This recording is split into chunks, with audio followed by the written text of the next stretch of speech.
Are you an overthinker? Are you someone who always wants to plan out each and every step? You're thinking, what if? And if only. You've got a sentence in your head that is constantly working on overdrive, trying to anticipate every problem, every curveball, everything that possibly could happen to you.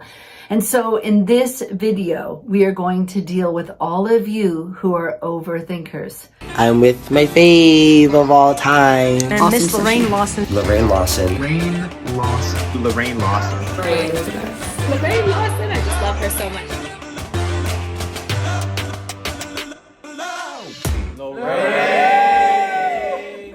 Listen, as a vocal and performance coach, I work with so many singers who are overthinkers.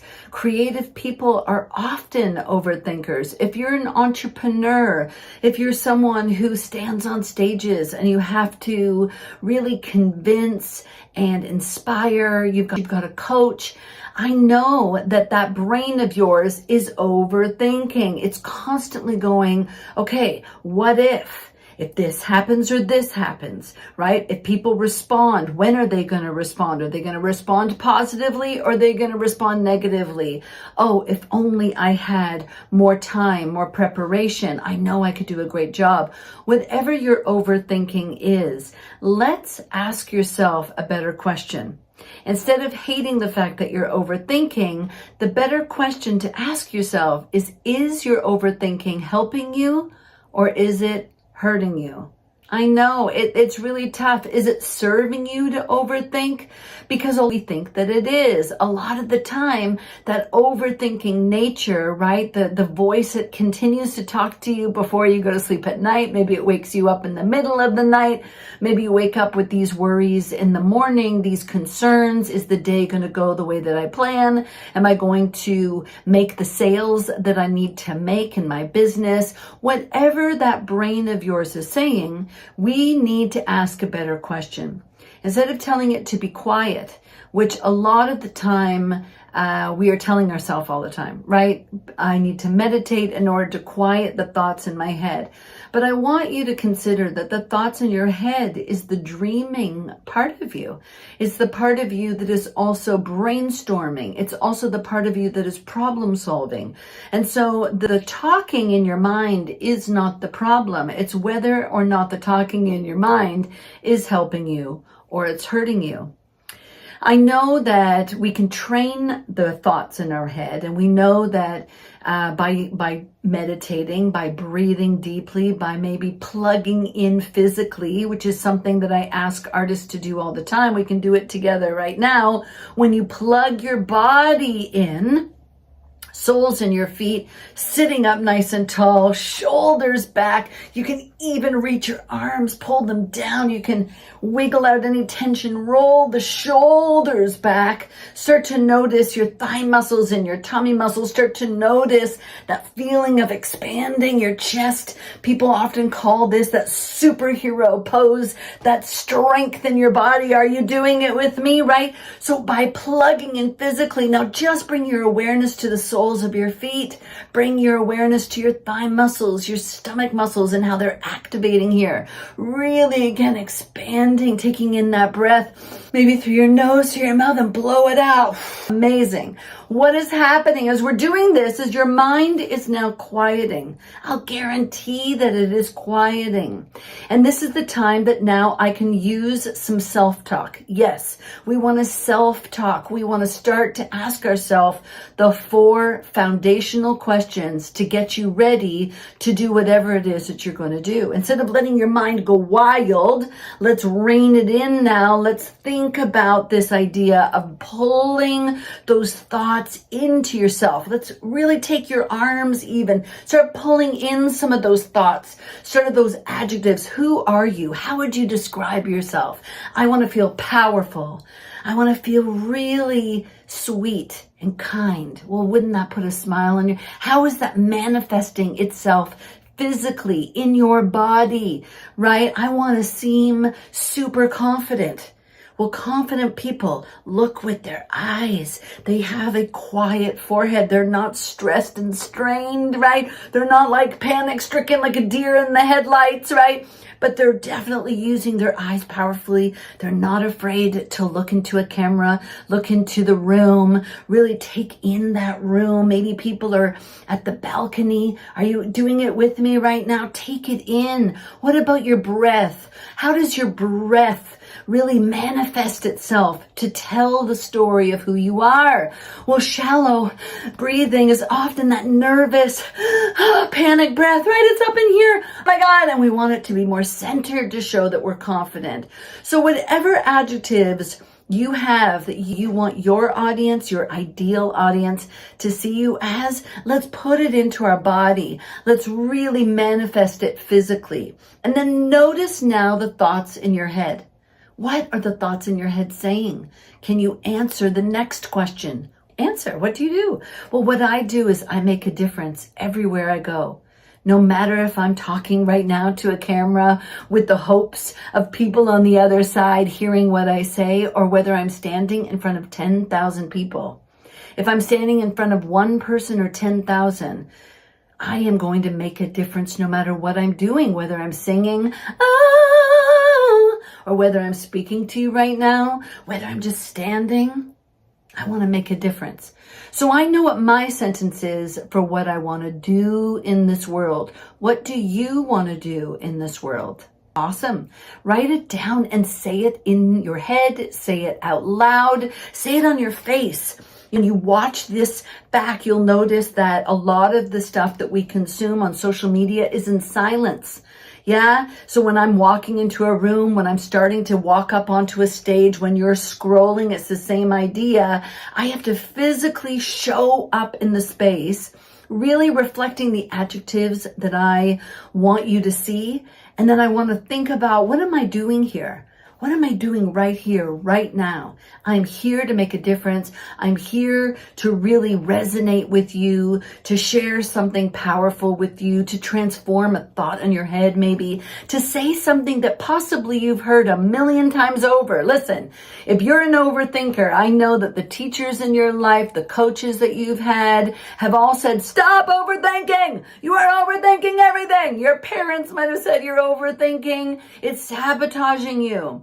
But I'm here to tell you that maybe your overthinking is leading you to this video, because the overthinkers are on a mission to grow and to learn.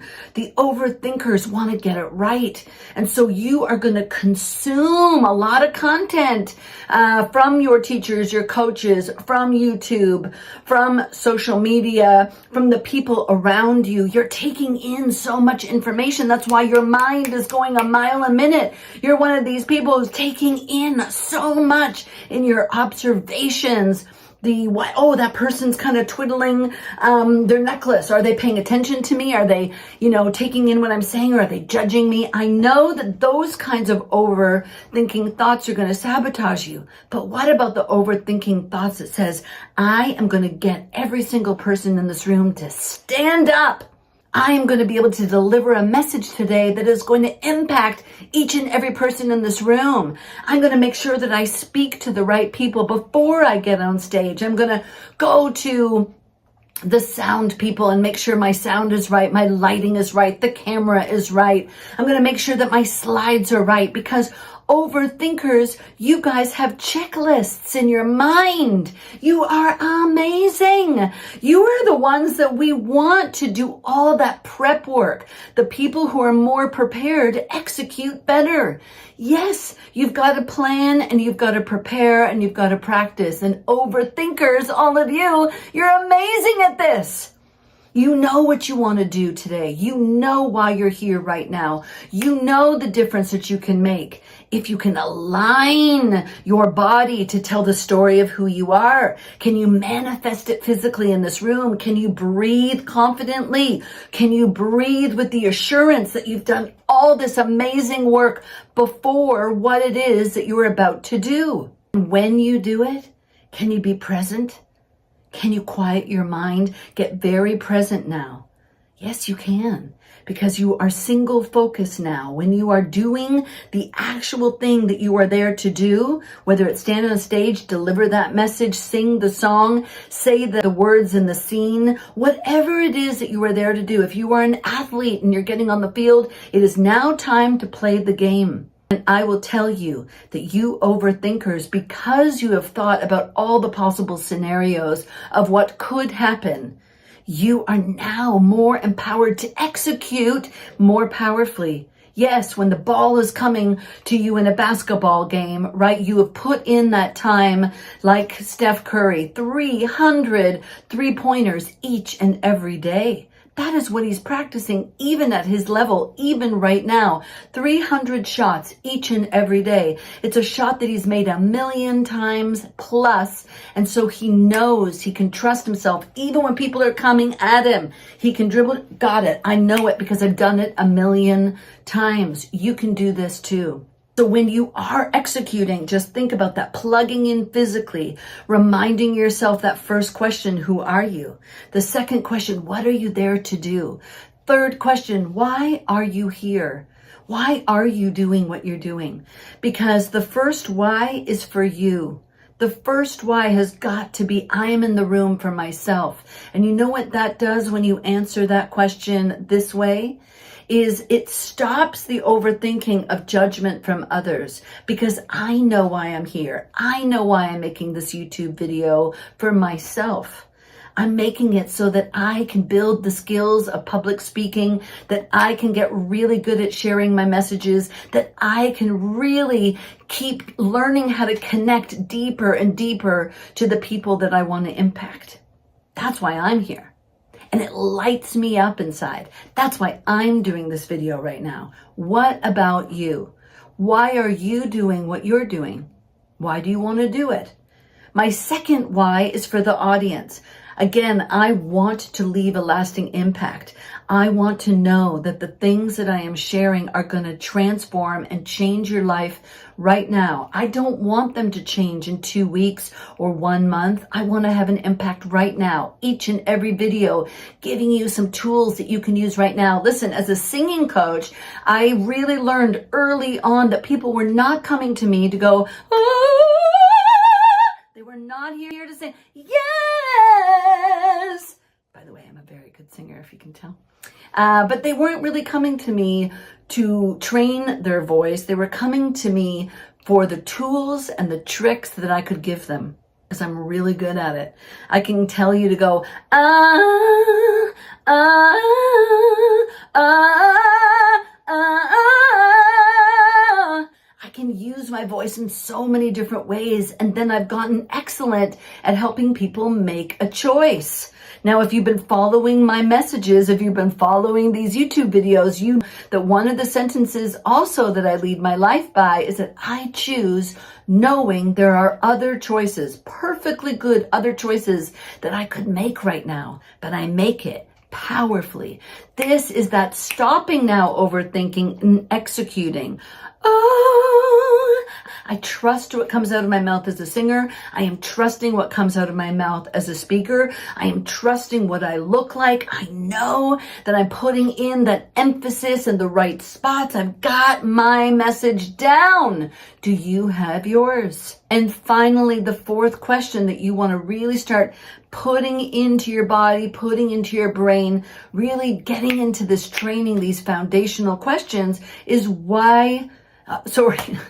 Who do you want to do it for? Who do you want to do this for? Yes, why do you want to do it and who do you want to do this for is so powerful. And then when you're during your message, when you are doing whatever it is that you love to do and you are able to train your thoughts, well, the next part of overthinking is what happens after. A lot of overthinkers, you guys are analyzing, going, oh my God, I should have worn this. I should have done that. How come that person got up? Again, why wasn't I able to do this or this better?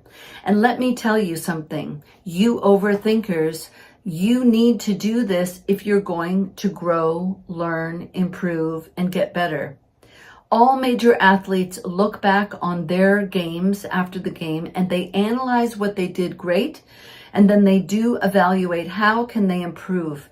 How could they do that differently? How could we change this as a team? Could we maybe make a different play, a different pass, execute it better, go back to practice now and implement a different way of practicing, a different way of creating the play? Yes. That is the difference between major athletes, professional athletes, and a lot of people who are just winging it, hoping for the best. Overthinking is not the problem. You overthinkers, after you do something, let's not be afraid to analyze. Not be afraid to, yes, self-judge. And here's the big one. There are winners and there are losers. If you are speaking after someone who happens to be a powerful speaker, why not learn from them? Why not listen and watch, observe? How did they do that? How are they able to get people to put their hands up in the air and stand when they ask them to stand and shout when they ask them to shout and be quiet when they ask them to be quiet?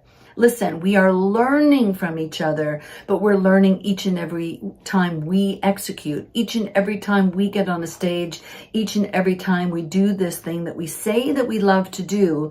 We've got to get better at it by doing it. You don't get better at it just dreaming about it and wishing and visualizing alone. Visualizing is such an also excellent tool for athletes. Obviously, we want to meditate on showing up to the venue. What does the venue look like? What does the arena look like? If you're able to go to the arena ahead of time, or the theater or the hotel or the boardroom where you're about to do whatever you're going to do, it's wise to get into the room, get comfortable with the environment, plug in your body, press down into your feet, use your eyes. Think about, oh, when I look over there, okay, I like that. And when I look up, when I look at the camera, what does that look like? Film yourself practicing. And then when you are doing this, film yourself again. When you're doing the actual thing, you're executing whatever it is that you love to do, film yourself. And then watch it back after. Let's not be afraid of that self-talk. Let's not be afraid of overthinking. Let's prepare. Let's do what we love to do in this moment. Be present in the moment. Quiet the mind. Know who you are. Know why you're there. Know who you're doing this for. And then finally, after, let's not be afraid to evaluate how we can do it better. There is nothing wrong with that. And in fact, I will promise you that if you execute just the ways that I was sharing, using some of these tools, you are going to keep getting better and better. And you're going to notice your inner dialogue. And for all of you overthinkers, you're actually going to say, maybe my overthinking is my winning formula. It's that weapon of choice. It's the thing that's helping me execute before, during, and after. It's the thing that's helping me connect and resonate and keep growing, keep learning, keep getting better and better at what I do. So let's not look at overthinking as a negative, and let's look at overthinking as a positive. If you love this video, make sure you subscribe, watch it several times over, tell your friends, leave me a comment. I want to hear how it's impacted you the next time that you get to do what you love to.